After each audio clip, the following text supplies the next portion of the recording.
State times में आप सभी का स्वागत है। मैं हूं मायरा। आप सबको बता दें कि 1 जुलाई आप सबको याद होगा जिस दिन हमारे भारत देश में 3 न्यू क्रिमिनल लॉज को इम्प्लीमेंट किया गया था। आप सबको बता दें कि इस सब पर मेरे साथ बातचीत करने के लिए मौजूद है mister Laiq Ahmad, joint director prosecution crime branch. सबसे पहले स्टेट टाइम्स में सर आपका बहुत बहुत स्वागत है। सर, अब मेरा पहला सवाल यही रहेगा कि इन 3 नए कानूनों को बनाने की ज़रूरत पड़ी क्या? देखिए मायरा जी, ये कानून बनाए गए क्योंकि रिकमेंडेशंस ऑफ लॉ कमीशन होती है और ऑनरेबल सुप्रीम कोर्ट की कुछ डायरेक्शंस होती है और देखा जाता है ओवरऑल एनालिसिस करके कि क्या ज़रूरत है। एंड और पार्लियामेंटेरियंस उनकी विजडम एंड बीइंग वाइजर उन्होंने ये 3 कवानीन ये पास किए पार्लियामेंट ने और ऑनरेबल प्रेसिडेंट ऑफ इंडिया की एसेंट के बाद they were notified and now they have been implemented from 1 July. Okay, तो सर अगर हम इसकी की हाइलाइट्स को जानें, अगर हम जानें कि ये हमारी जनता के लिए, हमारे लोगों के लिए एसेंशियल क्यों है, तो आप उस बारे में क्या कहेंगे? मैं ये कह सकता हूँ ये तीनों लॉज जो है एसेंशियल इसलिए है कि पहले हमारे पास इंडियन पेनल कोड था, क्रिमिनल प्रोसीजर कोड था और एविडेंस एक्ट था। जो हमारे पुराने कानून थे ये जो मैंने बताए, इसका था पुनिशमेंट, दंड, पेनल, देवर पेनल लॉज। ये यहाँ पे ये जो हमारे 3 नए लॉज है, यहाँ न्याय है, भारतीय न्याय संहिता, भारतीय नागरिक सुरक्षा संहिता। न्याय किसके लिए है? एक नागरिक की सुरक्षा के लिए। कैसे है? भारतीय अधिनियम साक्ष्य, तो साक्ष्य अधिनियम, तो एविडेंस भी जब है तो न्याय मिलेगा। किसके लिए मिलेगा? वो एक आम नागरिक की सुरक्षा के लिए मिलेगा। So it is gives A guarantee for the safety of the general public citizens of India.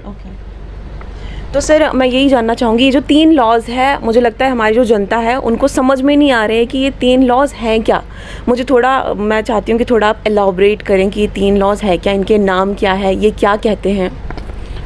पहला जो लॉ है जिसने रिप्लेस किया इंडियन पेनल कोड को है, वो है भारतीय न्याय संहिता 2023।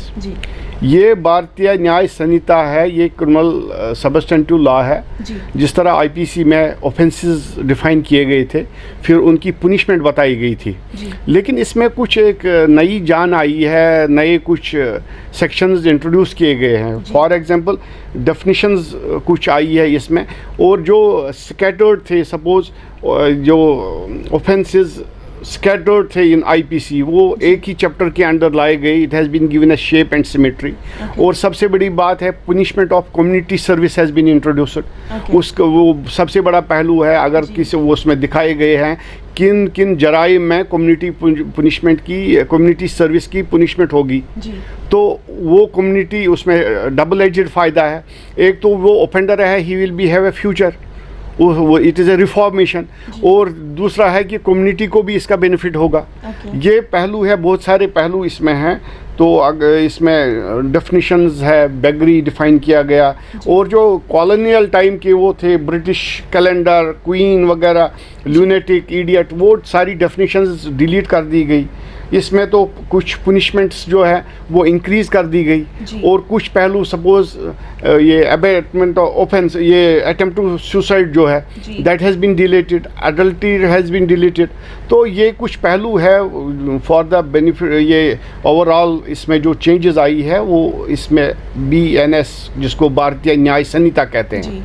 जहाँ तक भारतीय नागरिक सुरक्षा संहिता का ताल्लुक है, it is a procedural law. इसमें सबसे बड़ा पहलू जो है, इसमें एक विक्टिम के हुकूक, उसका खास ख्याल रखा गया, और इसकी ग्लोरी जो है, that is everything is to be done in a very time bound manner.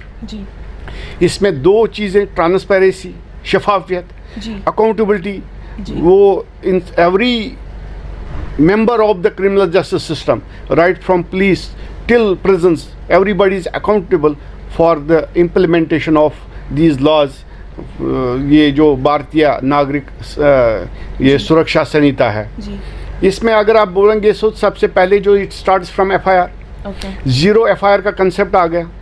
Zero FIR आप जानते हैं कि by virtue of honourable supreme court ruling एक कंसेप्ट उभर के आया था। अब उसमें बाज़ाब्ता स्टैट्यूटरी ये जगह दी गई इसमें कि zero FIR is a concept now, it is well defined with in the provisions of Bharatiya Nagarik Suraksha Sanhita section 173 है। ई एफआईआर का कंसेप्ट है। ज़ीरो एफआईआर से ये माने हैं कि ये when officer of a police station receives information but the offence committed is not with in his territorial jurisdiction, he is duty bound to record that, take it on record and refer the matter to the police station having jurisdiction. EFIR का concept आ गया। You can घर बैठे ही आप complaint दे सकते हैं, but there is a rider within 3 days you have to sign that complaint and it will be registered as an FIR and investigation process will start. इसके बाद preliminary inquiry का concept आ गया। With in 14 days if there is a information और लगता है कि इसमें कॉग्निजेबल ऑफेंस बनता है या नहीं बनता है तो the officer in charge police station with some provisions जो उसमें है कि विद परमिशन वो कर सकता है विद इन 14 days ओनली। ये नहीं कि सो ये नई चीज़ें इसमें उभर आई है। हैंड कफिंग है, किन सूरतों में हैंड कफिंग की जाए वो दिया हुआ है इसमें।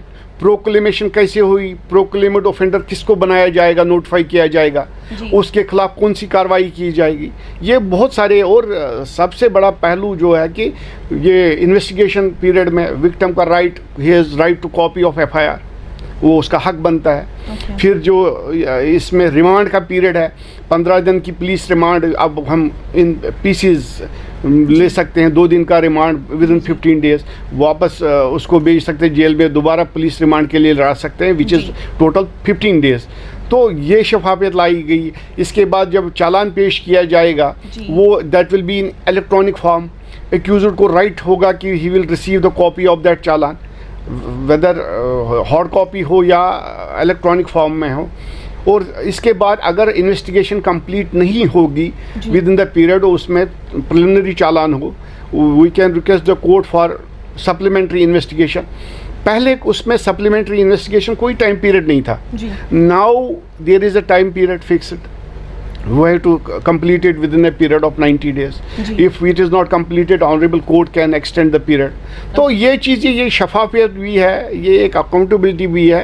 तो ओवरऑल जो फ़ायदा है it is to the citizens of India. जी सर, एक छोटा सा सवाल है, जैसे आप तो प्रोनाउंस कर लोगे ये 3 लॉज, लेकिन हम जैसे लोग ये 3 लॉज को प्रोनाउंस करने में काफ़ी मतलब डिफ़िकल्ट है हमारे लिए, आपको लगता है? नहीं, कोई डिफ़िकल्टी नहीं है, ये हमारी राष्ट्रीय भाषा है जी। तो जब राष्ट्रीय भाषा के साथ हम प्रोनाउंस नहीं करेंगे फिर कौन सी भाषा करेंगे? तो ये तो मतलब आपको लगता है कि ये बिल्कुल डिफ़िकल्ट नहीं है? बिल्कुल 2-4 दिनों की बात है, तो ये तो अपनी भाषा है, तो इसमें कौन सा न्याय इंसाफ है जी। तो इसमें आई डोंट थिंक कि इसमें कोई डिफ़िकल्टी होनी चाहिए। और आहिस्ता आहिस्ता प्रोग्राम्स हो रहे हैं, हम आवाम के सामने आ रहे हैं। आज के प्रोग्राम का भी मकसद यही है कि लोग समझे कि ये जो कानून है ये उनके हित के लिए है, to maintain peace with in the society, तो ताकि life, limb and property of the citizens वो सुरक्षित रहे। इनका objective and reasoning in laws का यही है। ओके तो सर मेरा आखिरी सवाल रहेगा, जितने भी व्यूवर्स हमें देख रहे हैं उन्हें आप क्या मैसेज देंगे इन 3 लॉज को लेके? एक छोटा सा मैसेज क्या देना चाहेंगे? जो लॉज ने उनको हुकूक दिए हैं उनका भी इस्तेमाल करें जी, और जो इन्वेस्टिगेटिंग एजेंसी है उनके साथ पूरा ताउन करे कि ताकि केसेस सही ढंग से तो सही टाइम में इन्वेस्टिगेट हो जाए, ताकि इंसाफ फराम हो जाए। नो बडी शुड फील की इनजस्टिस हो। इस कानून का मकसद ही न्याय है, जब न्याय है तो न्याय फराम होना चाहिए। आपने न्याय की बात की, एक फिर से एक आखिरी सवाल पूछना चाहूँगी मैं, अब ये लास्ट होगा। अगर हम औरतों की बात करें, महिलाओं की बात करें, उनके लिए इस कानून में क्या कुछ खास है? बिल्कुल, कुछ एक मेन सर बिल्कुल उनके हुकूक, सपोज उनको डिफाइन किया गया है now person and ये women and transgenders they have been brought within the definition of person. अब ये concept नहीं है male, female and transgender person. Suppose summon issue होती थी that was to be served, उसमें लिखा जाता था कि male member, adult male member of the family. अब it can be served through the female member also. It can be served through the transgender also.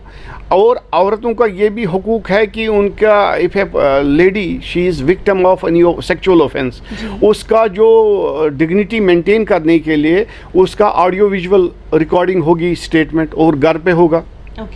उसका जो मेडिकल रिपोर्ट वगैरह है उसके लिए टाइम बाउंड पीरियड कर दिया. उसका जो स्टेटमेंट बिफोर ऑनरेबल मजिस्ट्रेट होगा, फर्स्टली मजिस्ट्रेट फीमेल मजिस्ट्रेट होनी चाहिए.